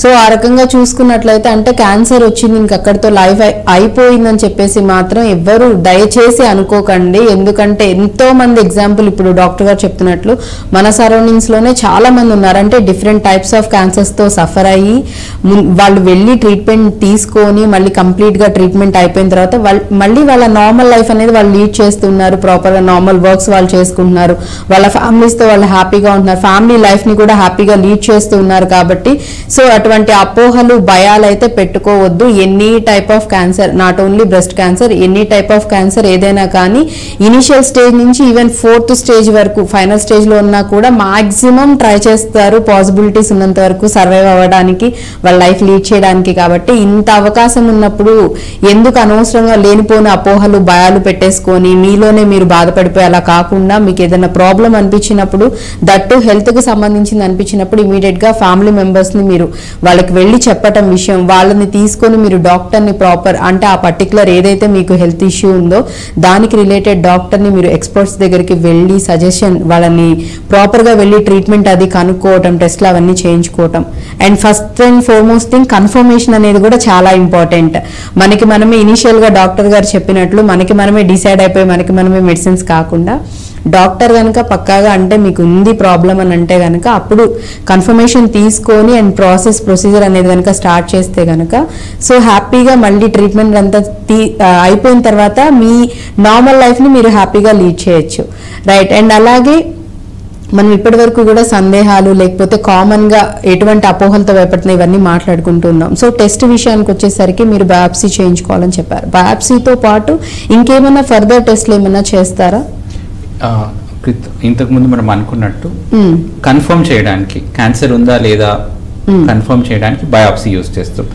సెకండ్ ఇంపార్టెంట్ టెస్ట్ ఏదైతే ఉంటుందో శరీరంలో ఈ క్యాన్సర్ కణాలు అనేవి ఎంత దూరం స్ప్రెడ్ అయ్యామనేది చేసే టెస్ట్ నే స్టేజింగ్ అంటారు. చాలా మంది స్టేజ్ అని అంటుంటారు. స్టేజ్ అంటే ఏంటంటే క్యాన్సర్ కణాలు బాడీలో ఎంత మేర స్ప్రెడ్ అయ్యా అనేది చెప్పేది స్టేజ్. ఫర్ ఎగ్జాంపుల్ రొమ్ము క్యాన్సర్ లో మనం తీసుకుంటే స్టేజ్ 1 అంటే ఆ కణితి ఏదైతే ఉందో రొమ్ము వరకే పరిమితమై సైజ్ చిన్నగా ఉంటే దాన్ని స్టేజ్ 1 అంటాం అన్నమాట. స్టేజ్ 2 లో ఏంటంటే సైజ్ కొంచెం పెద్దగా అవుతే దాన్ని స్టేజ్ 2 అంటాం. స్టేజ్ 3 లో ఏమవుతుందంటే రొమ్ములో ఉన్న క్యాన్సర్ కణాలు రొమ్మును దాటి చంక భాగంలో కానీ ఛాతి మధ్య భాగంలో ఉన్న లింఫ్ నోడ్స్ కి వెళ్తా ఉంటాయి అన్నమాట. దాన్ని 3వ దశ క్యాన్సర్ అంటాం. సపోజ్ రొమ్ములో ఉన్న కణాలు శరీరంలో వేరే ప్రాంతాలకు వెళ్తే, సపోజ్ బోన్స్ కి వెళ్ళినా గానీ, లివర్ కి వెళ్ళినా గానీ, బ్రెయిన్ కి వెళ్ళినా గానీ దీన్నే స్టేజ్ 4 కానీ అడ్వాన్స్ స్టేజ్ అంటారనమాట. సో ఈ స్టేజ్ అనేది అత్యంత ముఖ్యమైనది. బయాప్సీలో క్యాన్సర్ కన్ఫర్మ్ చేసిన తర్వాత ఈ స్టేజింగ్ అనేది చేస్తామన్నమాట. ఈ స్టేజింగ్ లో క్యాన్సర్ కణాలు శరీరంలో ఎంత దూరం స్ప్రెడ్ అయ్యా అనేది మనకి ఇన్ఫర్మేషన్ వస్తుంది. దీనికి మనం యూజ్ చేసే స్కాన్ నే పెట్ స్కాన్ అంటా ఉంటాం అనమాట. చాలా మంది పెట్ స్కాన్ అంటే ఏంటి అనేది అడుగుతా ఉంటారు. పెట్ స్కాన్ అనేది మనం క్యాన్సర్ ఎంత మేర స్ప్రెడ్ అయ్యింది అనేది తెలుసుకోవడానికి వాడే పరీక్ష అన్నమాట. ఒకే స్కాన్ లో తల నుంచి కాళ్ళ వరకు మొత్తం బాడీని స్క్రీన్ చేస్తూ ఉంటుంది అనమాట. దాంతో మనకి క్యాన్సర్ కణాలు ఎక్కడెక్కడ ఉన్నాయని తెలుస్తూ ఉంటుంది. పెట్ స్కాన్ వల్ల మనకు తెలిసేది స్టేజ్, బయాప్సీ వల్ల తెలిసేది నిర్ధారణ, అంటే క్యాన్సర్ ఉందా లేదా అని కన్ఫర్మేటరీ. చాలా మంది కన్ఫ్యూజ్ అవుతున్నారు. కొంతమంది పెట్ స్కాన్ రిపోర్ట్ తో వచ్చి సార్ దీంట్లో క్యాన్సర్ ఉందని కన్ఫర్మ్ చేసి ట్రీట్మెంట్ ఇవ్వమంటారు. అట్లా ఉండదు. ఆల్వేస్ బయాప్సీలో మనం కన్ఫర్మ్ చేసిన తర్వాత పెట్ స్కాన్ లో చూసి ఎంత మేర స్ప్రెడ్ అయింది అనేది, ఈ రెండు ఇన్ఫర్మేషన్ ని మనము అవగాహన చేసుకొని దెన్ ట్రీట్మెంట్ వైపు చేస్తాం. సో అంటే బయాప్సీ తర్వాత పెట్ స్కాన్ అనేది చేస్తారు. బయాప్సీ అనేది నిర్ధారణ కోసం, మనకి క్యాన్సర్ ఉందా కాదా, అది క్యాన్సర్ కణితేనా కాదా లేకపోతే నార్మల్ దా అనేది నిర్ధారణ చేసేది బయాప్సీ. సో బయాప్సీ తర్వాతే మనకి పెట్ స్కాన్ కి నెక్స్ట్ పెట్ స్కాన్ చేయించుకోండి అని ఐ థింక్ డాక్టర్ సజెస్ట్ చేస్తారు. కాబట్టి పెట్ స్కాన్ లో డాక్టర్ గారు అన్నట్లు టాప్ టు బాటమ్ వరకు మొత్తం బాడీ అంతా స్కాన్ చేస్తారు. ఇంకెక్కడైనా ఉందా లేకపోతే క్యాన్సర్ అనేది ఓన్లీ ఒక చోటే ఉందా లేకపోతే బాడీలో ఇంకే పార్ట్ లో అన్నా స్ప్రెడ్ అయిందా అనేది నిర్ధారణ చేసుకున్న తర్వాత అప్పుడు స్టేజ్, మనం ఏ స్టేజ్ లో అంటే పేషెంట్ ఏ స్టేజ్ లో ఉన్నారు, ఫస్టా, సెకండా, థర్డా, 4th స్టేజ్ లో ఉన్నారా అనేది కన్ఫర్మేషన్ అనేది అవుతుంది. సో ఈ 2 టెస్టులు మాత్రం ఖచ్చితంగా చేయించుకోవాలి. ఎవరైతే సఫర్ అవుతున్నారో క్యాన్సర్ తో సఫర్ అయ్యే వాళ్ళు ఈ 2 టెస్టులు చేయించుకున్నట్లయితే గనక దెన్ ట్రీట్మెంట్ అనేది ఉంటుంది. సో అండ్ అలాగే చాలా మందిలో కూడా ట్రీట్మెంట్ విషయానికి వచ్చేసరికి భయపడుతూ ఉంటారు. కీమోథెరపీస్ అన్నా రేడియేషన్ అన్నా కానీ మొత్తం హెయిర్ ఫాల్ అయిపోతుంది, మొత్తం అందవికారంగా అయిపోతాం. కొంతమంది అయితే కీమోస్ చేయించుకున్నప్పుడు తట్టుకోలేకపోతే చనిపోతారు. ఇలాంటి అపోహలతో భయపడే వాళ్ళు కూడా చాలా మంది ఉన్నారు. చేయించుకోవడానికి కూడా వాళ్ళే డిసైడ్ అయిపోతుంటారు, వద్దు సార్ మాకు కీమో రేడియేషన్, సర్జరీసే చేసేసేయండి, తీసేసేయండి చాలు, కీమో రేడియేషన్ మాకు వద్దని చెప్పే వాళ్ళు కూడా మేబీ లేకపోలేదు. సో వాళ్ళకి మీరేం చెప్తారు, అంటే ట్రీట్మెంట్ ఏ విధంగా ఉండాలంటారు? సో మనకి జనరల్లీ ఈ ట్రీట్మెంట్ ఏ విధంగా డిసైడ్ చేస్తామంటే క్యాన్సర్ అనేది ఏ స్టేజ్ లో ఉందనేది డిసైడ్ చేస్తాం. దాని బేసిస్ మీద ట్రీట్మెంట్ అనేది మనం డిసైడ్ చేస్తూ ఉంటాం. సపోజ్ స్టేజ్ 1 స్టేజ్ 2 లో మనం సర్జరీ చేసేసి క్యాన్సర్ ని తొలగించేస్తాం అనమాట. జనరల్లీ స్టేజ్ 1 స్టేజ్ 2 లో చాలా మందికి సర్జరీ తర్వాత కీమో గానీ అది కానీ ఏం అవసరం పడదు అనమాట. స్టేజ్ 3 వాళ్ళలో సర్జరీ చేసిన తర్వాత కీమోథెరపీ, రేడియేషన్ ఇస్తూ ఉంటాం అనమాట. సో చాలా మంది ప్రజల్లో ఏముంటుందంటే రేడియేషన్ కానీ కీమోథెరపీ అంటే రేడియేషన్ కి కరెంట్ షాట్ ఇస్తున్నారు అనేది అపోహ ఉంటుంది. సో అట్లా ఏం ఉండదండి. రేడియేషన్ కానీ కీమోథెరపీ కానీ చాలా సేఫ్ గా కంఫర్టబుల్ గా మనం ఇస్తూ ఉంటాం అనమాట. కీమోథెరపీ ఏంటంటే మనం నార్మల్ హాస్పిటల్లో ఎప్పుడైనా అడ్మిట్ అయినప్పుడు గ్లూకోజ్ అదే ఇస్తూ ఉంటారు. ఎట్లయితే గ్లూకోజ్ అది ఇస్తారో మనం నరంలో, అట్లాగే కీమోథెరపీ ఇంజెక్షన్స్ కూడా ఇస్తూ ఉంటారు. కీమోథెరపీ ఇంజెక్షన్స్ ఏం చేస్తాయంటే శరీరంలో వేడిని పెంచుతాయి అన్నమాట. వేడిని పెంచేసి క్యాన్సర్ కణాలను ఇంకా మళ్ళీ పెరగకుండా ఇంకెక్కువ గ్రోత్ అనేది లేకుండా దాని గ్రోత్ అనేది తగ్గేలాగా చేయడానికి కీమో, ఈ మెడికేషన్స్ ఏదైతే మనం బ్లడ్ లో నరంలో ఇస్తాం కదండి, మన క్యాన్సర్ కీమోథెరపీ మెడికేషన్స్ బ్లడ్ లో పూర్తిగా బాడీలో సర్క్యులేషన్ లో సర్క్యులేట్ అయ్యి ఎక్కడెక్కడ క్యాన్సర్ కణాలు కనపడితే దాన్ని కిల్ చేసేస్తుంటుంది. రైట్. సో అంటే ఆల్రెడీ ఒకవేళ బ్లడ్ లో కనుక ఈ క్యాన్సర్ కణాలు ఒకవేళ ఉన్నట్లయితే సో వాటిల్లో కూడా మొత్తం ఈ కంప్లీట్ గా అది కిల్ చేసేస్తూ ఉంటుంది. రైట్. కొంతమంది ఏంటంటే క్యాన్సర్ వల్ల హెయిర్ లాస్ అవుతుందనే భయంతో చాలా మంది ట్రీట్మెంట్ కే రారనమాట. సో క్యాన్సర్ లో కొన్ని రకాల కీమోథెరపీ వల్ల హెయిర్ లాస్ అవుతుంది, కొన్ని రకాల కీమోథెరపీ కానీ టార్గెటెడ్ థెరపీ వల్ల అసలు హెయిర్ లాసే ఉండదు అనమాట. హెయిర్ లాస్ అయిన వాళ్ళలో కూడా వన్స్ ట్రీట్మెంట్ కంప్లీట్ అయిన తర్వాత హెయిర్ మళ్ళీ తిరిగి వచ్చేస్తుంది అనమాట. సో ఆ టెంపరీ పీరియడ్ లో మనకు రకరకాల ఆప్షన్స్ ఇస్తాం అనమాట. వాళ్ళు టెంపరీ విగ్ చేసుకోవడం కానీ, స్కార్ఫ్ చేసుకోవడం కానీ. ఫర్ ఎగ్జాంపుల్ వెరీ మతలబ్ ఐ వాస్ ఇంప్రెస్డ్ అండి, మన జెరోదా ఓనర్ ఉన్నారు, వాళ్ళ వైఫ్ కి బ్రెస్ట్ క్యాన్సర్ వచ్చింది అనమాట. ఆ కీమోథెరపీ డ్యూరేషన్ లో తన హెయిర్ లాస్ అనేది అయిందనమాట. సో ఫ్యామిలీలో వాళ్ళ హస్బెండ్ ఏం చేశారంటే తను కూడా హెయిర్ షేవ్ చేసేసారు, so that it would be supportive to her అనేది. తను ఫీల్ అవ్వకుండా చేసుకునేసరికి కంఫర్ట్ అనేది ఇచ్చారు. ఈ హెయిర్ లాస్ మూలంగా క్యాన్సర్ ట్రీట్మెంట్ తీసుకోకుండా నేను వెనుకాడుతున్నానంటే అది కంప్లీట్ గా తప్పు అండి. ఈ హెయిర్ లాస్ కూడా మళ్ళీ తిరిగి వచ్చేస్తుంది అనమాట. ఈ మధ్య మనకేంటంటే ఒక కొత్త చికిత్సా విధానం వచ్చిందనమాట. క్యాన్సర్ కీమోథెరపీ తీసుకున్న టైంలో హెయిర్ కి ఒక కూల్ లిక్విడ్ క్యాప్ లాగా సర్క్యులేట్ చేస్తూ ఉంటారు అనమాట. దానివల్ల హెయిర్ లాస్ అనేది మనం ప్రివెంట్ చేయొచ్చు అనమాట. ఇట్లాంటి దీన్నే కూల్ క్యాప్ టెక్నాలజీ అంటారనమాట, స్కాల్ప్ కూలింగ్ డివైస్ అంటారనమాట. సో కీమోథెరపీ తీసుకున్న టైంలో ఒక క్యాప్ మాదిరిగా ఉంటుందండి, ఆ 2 లేయర్స్ మధ్యలో కూల్ లిక్విడ్ వెళ్తా ఉంటుంది అనమాట. ఈ తలలో ఉన్న స్కాల్ప్ ని అది కోల్డ్ చేసేస్తుంది అనమాట. దానివల్ల కీమోథెరపీ డ్రగ్ అనేది ఈ హెయిర్ వరకు వెళ్ళదు, ఎఫెక్ట్ అనేది హెయిర్ ఫాల్ అనేది జరగదు. ఇట్లాంటి ట్రీట్మెంట్ ఎవరైతే వెరీ కాన్షియస్ ఉన్నారు, నాకు ఒక్క హెయిర్ కూడా పడిపోదంటే వాళ్ళకు కూడా మనకి ఇట్లాంటి అందుబాటులో ఉన్నాయి ట్రీట్మెంట్. ఏంటంటే హెయిర్ లాస్ మూలంగా కీమోథెరపీ తీసుకోను అంటే that is not a proper thing అనమాట. అట్లాగే రేడియేషన్ గురించి నేను కరెంట్ షాట్ అంటాను, అట్లా ఏమీ లేదండి. సో చాలా సందర్భాల్లో మనము ఎక్స్రే కానీ సిటీ స్కాన్ కానీ చేసుకున్నప్పుడు ఆ ఎక్స్రే కిరణాలు బాడీలో నుంచి పాస్ అయినప్పుడు అది వెళ్ళిందా లేదా కూడా మనకు తెలియదు, అన్లెస్ బయట ఉన్న టెక్నీషియన్ ఏం చెప్తారు, మేడం మీ స్కాన్ అయిపోయింది మీరు బయట. రేడియేషన్ కూడా అలాగే ఉంటుంది అనమాట. మెషిన్ లో ఏంటంటే ఎక్కడైతే క్యాన్సర్ కణాలు ఉన్నాయో దానికి ఫోకస్డ్ గా ఆ పాయింట్ చేస్తాం. చిన్నప్పుడు మనం భూతద్దంతో ఆడుకునే వాళ్ళం, సన్ కింద పెట్టి ఒక పేపర్ బర్న్ అయిపోయేది, పర్టికులర్ ఇక్కడ మనం ఎక్కడైతే ఫోకస్ చేస్తామో ఆ ప్లేస్ లోనే ఆ భూతత్వం ఎలా విధంగా సూర్యకిరణాలను అన్ని ఒక డైరెక్షన్ లో ఫోకస్ చేసి దాన్ని బర్న్ చేస్తుందో, ఈ రేడియేషన్ కూడా ఏదైతే క్యాన్సర్ మన దగ్గర ఉందో దాని కణాలకి ఫోకస్ చేస్తుంది అనమాట. సో ఆ క్యాన్సర్ కణాలు మాత్రం కంప్లీట్ గా బర్న్ అయిపోయి మళ్ళీ స్ప్రెడ్ అవ్వకుండా మళ్ళీ అవి కొత్తవి పుట్టకుండా ఉండడం కోసం ఈ కీమో రేడియేషన్ అనేది చేస్తారు. చాలా మంది కూడా నిజంగానే రేడియేషన్ అనగానే కాలిపోతుంది, అక్కడ మొత్తం బర్న్ అయిపోతుంది, మండిపోతుంది, ఇలా భయపడుతుంటారు. మేబీ అంటే మీకు ఒకవేళ అనిపించినా గానీ దానికి ఆల్టర్నేటివ్ మెడిసిన్స్ ఖచ్చితంగా డాక్టర్స్ అయితే సజెస్ట్ చేస్తారు. ఒకప్పుడు ఏమన్నా ఇబ్బందులు ఉండేవి, ఇప్పుడు అన్ని ఇంత టెక్నాలజీ ఇంత ఇదైన తర్వాత పేషెంట్స్ కి ఇబ్బంది అనేది లేకుండా, వాళ్ళు నొప్పి అనేది కూడా తెలియకుండా ట్రీట్మెంట్స్ అనేవి వస్తున్నాయి. అండ్ ఈవెన్ కీమోది కూడా డాక్టర్ గారు చెప్పినట్లు క్యాప్స్ అవి కూడా వచ్చాయి. సో అలా కూడా ఇంకా హెయిర్ ఫాల్ అనేది అవ్వకుండా ఉంటుంది ట్రీట్మెంట్ చేయించుకుంటున్న వాళ్ళకని. అండ్ ఇంకొకటి అండి, ట్రీట్మెంట్ చేయించుకునేటప్పుడు ఒకవేళ హెయిర్ ఫాల్ కంప్లీట్ గా అయిపోయినా, ట్రీట్మెంట్ మొత్తం అయిపోయి మీ కీమో రేడియేషన్ సర్జరీస్ అయిపోయిన తర్వాత మళ్ళీ normal hair, normal life style దీనికి వచ్చేస్తారు. కాబట్టి మీ బాడీలో యాక్టివిటీస్ అన్ని నార్మల్ గా జరుగుతున్నప్పుడు ఆటోమేటిక్ గా మళ్ళీ హెయిర్ గ్రోత్ అనేది నార్మల్ దీనికి వచ్చేస్తుంది, మళ్ళీ హెయిర్ వస్తుంది. సో దానికి కూడా మీరు భయపడాల్సిన అవసరం లేదు. విషయం చెప్తాను మీకు, రైట్, కీమోథెరపీ తర్వాత వచ్చే హెయిర్ ఇంకా స్ట్రాంగ్ గా ఉంటుంది. లాట్ ఆఫ్ చాలా మందికి తెలియదు అనమాట. ఇట్స్ మచ్ మోర్ స్ట్రాంగర్ అనమాట కీమోథెరపీ తర్వాత. సో మంచి హెల్దీగా చాలా స్ట్రాంగ్ గా హెయిర్ కూడా గ్రోత్ అనేది ఉంటుంది కీమో రేడియేషన్ ట్రీట్మెంట్ మొత్తం తర్వాత అని చెప్తున్నారు. కాబట్టి సో అలాంటి అపోహలు దయచేసి అపోహలతో భయాలతో మాత్రం మీరు అస్సలు వెనకడుగు వేయకండి. ట్రీట్మెంట్ విషయంలో మీరు లేట్ చేసే కొద్దీ, ఇంకా ట్రీట్మెంట్ విషయంలో మీరు డిలే చేసే కొద్దీ ఆ వ్యాధి క్యాన్సర్ ఏదైతే ఉందో అది ఇంకా ముదురుతుంది, ఇంకా స్ప్రెడ్ అయిపోతుంది, ఎక్కువ అవుతుంది. కాబట్టి ఏదన్నా కానీ క్యాన్సర్ విషయంలో అస్సలు నెగ్లెక్ట్ చేయటం అనేది అసలు కరెక్టే కాదు. మనం ఎంత త్వరగా దాన్ని కన్ఫర్మ్ చేసుకుని ఎంత త్వరగా ట్రీట్మెంట్ అనేది చేయించుకుంటే అంత త్వరగా మనం నార్మల్ లైఫ్ కి రావడానికి పాసిబిలిటీస్ ఉంటాయి. మనం లేట్ చేసే కొద్దీ స్టేజెస్ అనేవి పెరుగుతూ ఉంటాయి. దానివల్ల ఫర్దర్ ఇంకా ఇంపాక్ట్ అనేది ఇంకా ఎక్కువ ఉంటుంది. ట్రీట్మెంట్స్ ఇవన్నీ చేయించుకొని ఇంకా ఎక్కువగా సఫర్ అవ్వాల్సి ఉంటుంది. కాబట్టి దయచేసి అలాంటి పనులు అయితే చేయకండి. అండ్ డాక్టర్ గారు ప్రతి ఒక్కరు కూడా చెప్తుంది అదే, ఇప్పుడు చాలా మెడికల్ దీనిలో చాలా అడ్వాన్స్డ్ టెక్నాలజీస్ వచ్చాయి.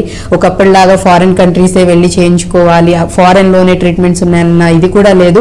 ఎవ్రీథింగ్ అవైలబుల్ గా ఉంటున్నాయి. ఈవెన్ ప్రైవేట్ హాస్పిటల్స్ తో పాటు ఇంక్లూడింగ్ గవర్నమెంట్ హాస్పిటల్స్ లో కూడా మెడిసిన్స్, ఇంజెక్షన్స్, ఎవ్రీథింగ్, డాక్టర్స్ కూడా ఎక్స్పర్ట్ డాక్టర్స్ కూడా అవైలబుల్ గా ఉంటున్నారు. కాబట్టి దయచేసి అస్సలు నెగ్లెక్ట్ చేయొద్దు హెల్త్ విషయంలో. అండ్ చాలా లైట్ తీసుకునే వాళ్ళకి కూడా చెప్తున్నాం, క్యాన్సర్ అంత మీరు తీసుకున్నట్టు నార్మల్ ఏదో కోల్డ్ కాఫ్ లాగా లైట్ తీసుకున్నట్టుగా అస్సలు చేయకండి. క్యాన్సర్ అనేది అది ఉండే కొద్ది ఇంకా స్ప్రెడ్ అయిందంటే చాలా ఎఫెక్ట్ అనేది ఉంటుంది.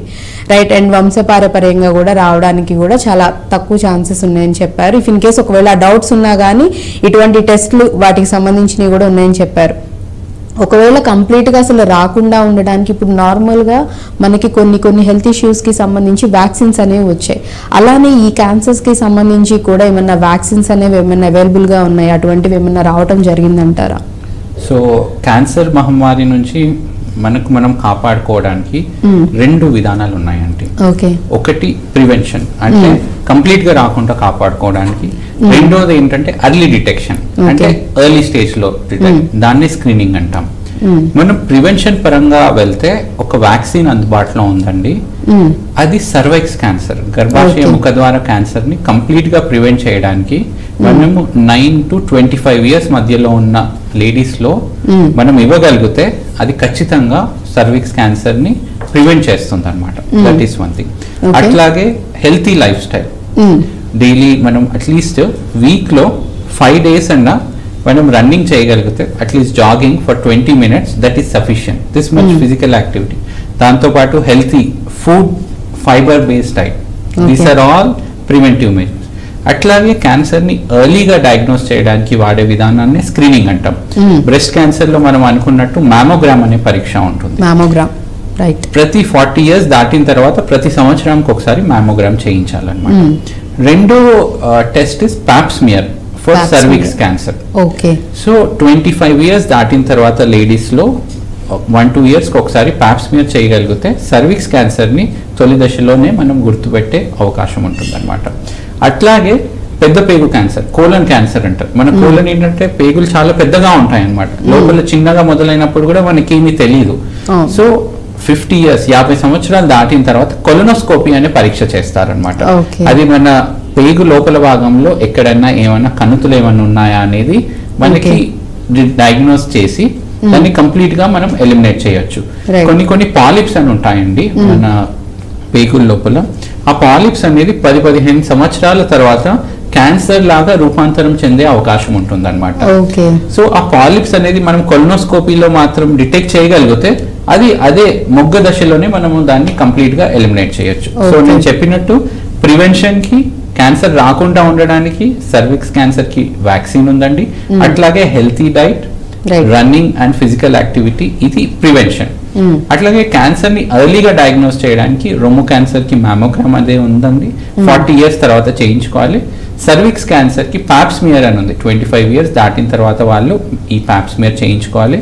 అట్లాగే కోలన్ క్యాన్సర్, పెద్ద పేగు క్యాన్సర్ కి మనకి ఏంటంటే కొలనోస్కోపీ అనేది 50 సంవత్సరాల తర్వాత మనము 5 సంవత్సరాలకు ఒకసారి చేస్తే మనం ఆ పాలిప్ దశలోనే క్యాన్సర్ ని మొగ్గ దశలోనే తొలగించగలిగితే మళ్ళీ క్యాన్సర్ రావడం అనేది ఏమీ ఉండదన్నమాట. సో ఈ 2 steps విధానంగా మనము చేయగలిగితే క్యాన్సర్ మహమ్మారిని మనం ఖచ్చితంగా ఫైట్ చేయొచ్చు. ప్రివెన్షన్ అండ్ స్క్రీనింగ్, ఈ 2 మనం సైమల్టేనియస్ గా చేయగలగాలన్నమాట. అండ్ అలాగే ఇంకొకటి కూడా ఇంపార్టెంట్ థింగ్, ఎవరైతే అంటే ఆల్రెడీ క్యాన్సర్ వచ్చి ట్రీట్మెంట్ ఏదైతే కీమో కానీ, రేడియేషన్ కానీ, లేకపోతే సర్జరీస్ అయి ఉన్న వాళ్ళు ఉన్నారో, లేకపోతే ఈ ట్రీట్మెంట్స్ ఏదో ఒకటి నడుస్తున్న వాళ్ళు ఉన్నారో, ఫుడ్ కూడా చాలా చాలా ఇంపార్టెంట్. అంటే ఇప్పుడు మీరు ఏదైతే రాకుండా ఉండడానికి ఎటువంటి ఆహారం తీసుకోవాలి ఏదని చెప్పారో, అండ్ అలాగే ట్రీట్మెంట్ టైంలో కూడా మనం తీసుకునే ఫుడ్ అనేది, డైట్ అనేది చాలా చాలా ఇంపార్టెంట్. కాబట్టి అండ్ చాలా మంది కూడా ప్రాపర్గా తీసుకోరు, ఫుడ్ తినాలని అనిపించదు, అనిపించదు, ఆకలి వేయకపోవటము, లేకపోతే ఏదైనా తిన్నా కానీ టేస్ట్ అనేది తెలియకపోవడం, ఇలా సఫర్ అయ్యి ఫుడ్ అనేది కంప్లీట్గా అవాయిడ్ చేసే వాళ్ళు కూడా ఉన్నారు. అలాంటి సిచ్యువేషన్లో వీళ్ళు ఆ టైంలో, ఈ టైం పీరియడ్లో, ట్రీట్మెంట్ టైం పీరియడ్లో ఎటువంటి ఆహారం అనేది వాళ్ళకి చాలా మంచిది అంటారు? ఇది వెరీ ఇంపార్టెంట్ క్వశ్చన్ అండి. సో క్యాన్సర్ ట్రీట్మెంట్, కీమోథెరపీ కానీ, రేడియేషన్ కానీ, టార్గెటెడ్ థెరపీ కానీ వెళ్తున్నప్పుడు ఎటువంటి డైట్ తీసుకోవాలనేది చాలా మందిలో అపోహలు ఉంటాయి. ఇంతకుముందు మనం డిస్కస్ చేసినట్టు ఈ కీమోథెరపీ కానీ, రేడియేషన్ థెరపీ వల్ల బాడీలో హీట్ పెరిగిపోతుంది అనమాట. దానివల్ల ఏమవుతుందంటే, మనం సపోజ్ స్పైసీ డైట్ కానీ తీసుకుంటే ఆ హీట్ ఇంకా పెరిగిపోతుంది అనమాట, దానివల్ల diarrhoea. So the first thing ఏంటంటే, ఏ ఫుడ్ తీసుకున్నా కానీ spice content should be minimal అనమాట, పూర్తిగా తగ్గించేసేయాలి. సెకండ్ పాయింట్ ఏంటంటే, మనం ఏది తిన్నా కానీ ప్రాపర్లీ బాయిల్డ్ తీసుకోవాలన్నమాట. ఎందుకంటే మనము అన్బాయిల్డ్ రా ఫుడ్ తీసుకుంటే ఇన్ఫెక్షన్ వచ్చే అవకాశం ఉంటుంది. క్యాన్సర్ పేషెంట్ లో రోగనిరోధక శక్తి, ఇమ్యూనిటీ అనేది తక్కువగా ఉంటుంది. అట్లాగా రోగనిరోధక శక్తి, ఇమ్యూనిటీ తక్కువ ఉన్నప్పుడు మనం రా ఫుడ్ తీసుకుంటే ఇన్ఫెక్షన్ వచ్చే అవకాశం ఉంటుందండి. ఒకటి less spicy food, second is boiled food. Third ఏంటంటే, వాళ్ళకి ఈజీగా డైజెస్ట్ అయ్యే విధంగా మనం మెత్తగా చేయాలి. నెక్స్ట్ క్యాన్సర్ పేషెంట్స్ ఏంటంటే, వాళ్ళకి తినే వాంఛ ఉండదు అనమాట, అపిటైట్ అనేది ఉండదు అనమాట. దానివల్ల మనం ఏం చెప్తామంటే, నార్మల్ పర్సన్ లో ఎట్లయితే బ్రేక్ఫాస్ట్, లంచ్, డిన్నర్ ఇస్తామో వాళ్ళకి ఆ మధ్యలో కూడా మనం కొంచెం కొంచెం ఇవ్వాల్సి వస్తుంది అనమాట. Small frequent meals. So breakfast, lunch మధ్యలో ఒక స్నాక్ మీల్ లాగా ఇవ్వాల్సి వస్తుంటుంది. అట్లాగే మనం నైట్ పడుకున్నప్పుడు మార్నింగ్ లేసేంత వరకు ఆల్మోస్ట్ 8 to 10 hours ఉంటుంది అనమాట. క్యాన్సర్ పేషెంట్స్ లో మేము ఏం చేస్తామంటే మిడ్ నైట్ స్నాక్ మీల్ అని చెప్తాం. వాళ్ళు పడుకునే బెడ్ పక్కన ఒక జ్యూస్ కానీ, సమ్ ఫ్రూట్ కానీ అది కట్ చేసుకొని మధ్యరాత్రిలో ఎప్పుడైనా యూరిన్ కి వెళ్ళినప్పుడు 2 o'clock 3 o'clock they can take. మనకి ఏంటంటే క్యాన్సర్ పేషెంట్స్ లో ఒకేసారి they cannot take the full quantity of food అనమాట. నార్మల్ గా సపోజ్ మనం బ్రేక్ఫాస్ట్ అప్పుడు 2-3 ఇడ్లీస్ తీసుకుంటాం అనుకోండి, 3 ఇడ్లీస్ వాళ్ళు ఒకేసారి తీసుకోలేకపోతారు. ఆ టైం ఇచ్చేసి 1 hour తర్వాత ఇంకో ఇడ్లీ ఇవ్వండి. సో ఇట్లా స్మాల్ క్వాంటిటీ, ఫ్రీక్వెన్సీ పెంచాలి. అంటే కొంచెం కొంచెంగా ఎక్కువ సార్లు వాళ్ళకి ఫుడ్ అనేది ఇస్తూ ఉండాలి. అండ్ అది కూడా స్పైసెస్ చాలా తక్కువ ఉన్నవి అండ్ జావలాగా ఉండే ఫుడ్ అనేది వాళ్ళకి కనుక పెడుతూ ఉన్నట్లయితే కనుక కొంచెం వాళ్ళు ఎనర్జెటిక్ గా ఉండడానికి, కొంచెం ఓపిక అది రావడానికి ఉంటుంది అనేసి చెప్తున్నారు. సో 3 చెప్పానండి. Less spicy food, properly boiled చేసి ఉండాలి, వెరీ ఇంపార్టెంట్. అట్లాగే మనం ఏమి ఇచ్చినా స్మాల్ ఫ్రీక్వెంట్ ఇవ్వాలి. నెక్స్ట్ ఇంపార్టెంట్ ఏంటంటే, మన ఫ్రూట్స్ అవి ఉంటాయి కదండి, ఫ్రూట్స్ అవి బయట సర్ఫేస్ లోనే మనకి ఇన్ఫెక్షన్ అనేది ఉండే అవకాశం ఉంటుంది. అట్లాగే ఈ ఫర్టిలైజర్స్ కానీ అవి స్ప్రే చేస్తూ ఉంటారు. సో పీల్ చేసి ఇవ్వాలి. సో ఫ్రూట్స్ కానీ ఏమైనా ఇచ్చినప్పుడు ఆ స్కిన్ పీల్ చేసి ఇవ్వాల్సి వస్తుంది. సపోజ్ యాపిల్ ఇవ్వాలనుకోండి, మంచిగా వాష్ చేసి ఆ స్కిన్ పీల్ చేసి ఇవ్వాల్సి వస్తుంది అనమాట. క్యాన్సర్ పేషెంట్ లో ఫుడ్ రిలేషన్ ఏంటంటే మనకు 2 ఇష్యూస్ ఉంటాయి అనమాట. ఒకటి వాళ్ళకి ఇన్ఫెక్షన్ వచ్చే అవకాశం ఉంటుంది, 2 ఆ ఫుడ్ టాలరేట్ చేయడంలో డిఫికల్టీ ఉంటుంది. ఈ 2ని మనము ఎలిమినేట్ చేయాలంటే మనకి సొల్యూషన్స్ ఏంటి?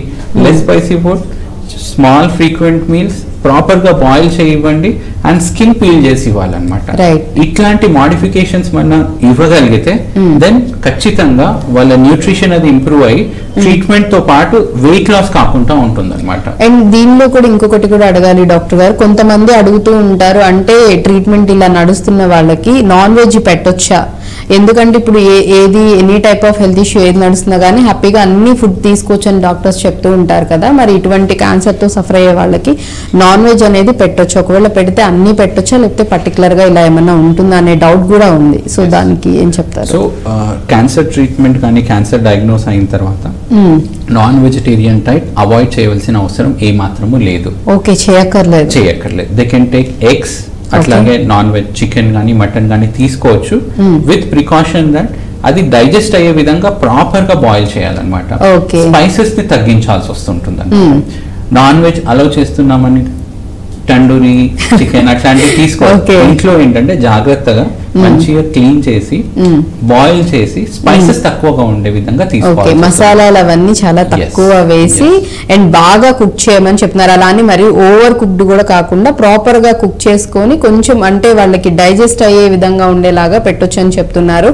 అండ్ అది కూడా చెప్పారు కదా ఇప్పుడు డాక్టర్ గారు అని చెప్పేసి మీరు ఎంత బల్క్ గా తీసుకువెళ్ళి పెట్టడాలు అలాంటివి చేయకండి. అది కూడా మీరు ఒకవేళ ఎవరైనా పేషెంట్స్ ఉన్నా మీకు సంబంధించిన వాళ్ళు ఉన్నా కానీ అది కూడా ఖచ్చితంగా డాక్టర్ని అడిగి ఎంత వాళ్ళు ఎంత తెమ్మని చెప్తారంటే ఎంత క్వాంటిటీ పెట్టమని చెప్తారు ఏంటనేది కూడా ఒకసారి మీరు ఖచ్చితంగా కనుక్కొని డాక్టర్ సజెషన్ మీద మీరు వాళ్ళకి పెట్టడం చేయండి. లేదు అంటే బ్లైండ్ గా మేము పలానా దానిలో చూసాం లేకపోతే పలానా డాక్టర్ సజెస్ట్ చేశారు అన్ని పెట్టొచ్చు అని చెప్పారని మీరు బిర్యానీస్ డాక్టర్ గారు అన్నట్టు తందూరీస్ పెట్టారంటే లేనిపోని ప్రాబ్లమ్స్ అయితే వస్తూ ఉంటాయి. కాబట్టి ఇంకో విషయం ఏంటంటే మన ఇళ్లలో రాత్రి కొద్దిగా ఫుడ్ మిగిలిపోతే మరుసటి రోజుకి మనం పెట్టుకుంటాం. సో అట్లాంటి అలవాట్లు తెలుగు రాష్ట్రాల్లో చాలా ఉందన్నమాట. సో క్యాన్సర్ పేషెంట్స్ కి ఫ్రెష్ ఫుడ్ ఇవ్వాలండి. సో అట్లా నిల్వ ఉంచినవి ఒక రోజు 2 రోజుల తర్వాత ఫుడ్లు అట్లా వండినవి పెట్టొద్దని చెప్తున్నారు. ఫ్రెష్ కుక్డ్ అండ్ బాయిల్డ్ ఇది మనం ఇవ్వాలి. అప్పటికప్పుడు చక్కగా ఫ్రెష్ గా ఆ రోజు చేసినవి మాత్రమే పెట్టండి అని చెప్తున్నారు. అండ్ అలాగే డాక్టర్ గారు ఇంకొంతమంది కూడా ఏంటంటే బ్రెస్ట్ క్యాన్సర్ వచ్చిన వాళ్ళు లేడీస్ లో ఏంటంటే మొత్తం బ్రెస్ట్ అంతా ఒక సైడ్ కంప్లీట్ గా తీసేస్తారు అని చెప్పేసి ఆ భయంతో కూడా డాక్టర్ వరకు రాని వాళ్ళు కూడా అంటే డాక్టర్ దగ్గరికి వెళ్ళి చూపించుకుని వాళ్ళు కూడా చాలా మంది ఉన్నారు. అంటే ఇక్కడ క్వశ్చన్ ఏంటంటే అన్ని స్టేజెస్ లో అంటే ఏ స్టేజ్ లో ఉన్నా కానీ రిమూవ్ చేసేస్తారా లేకపోతే పర్టికులర్ గా దానికి కూడా ఈ స్టేజ్ లోనూ లేకపోతే మొత్తానికే కంప్లీట్ గా ఎఫెక్ట్ అయిపోయింది ఆ పార్ట్ అంతా అన్న సిచ్యువేషన్స్ లోనే రిమూవ్ చేయడం ఉంటుందా? సో బ్రెస్ట్ క్యాన్సర్ సర్జరీలో చాలా అధునాతనమైన చికిత్సా విధానాలు వచ్చాయన్నమాట. ఇంతకు పూర్వం మీరు అన్నట్టు పూర్తిగా రొమ్ము తొలగించేవాళ్ళు, కానీ ప్రస్తుతం ఏంటంటే చిన్న సైజులో ఉన్నచో కేవలం ఆ క్యాన్సర్ కణితి వరకు మాత్రమే మనం తొలగిస్తాం అన్నమాట. రొమ్ముని అలాగే ఉంచుతాం. సపోజ్ ఆ క్యాన్సర్ కణితి సైజ్ పెద్దగా ఉందనుకోండి, మనం ఫస్ట్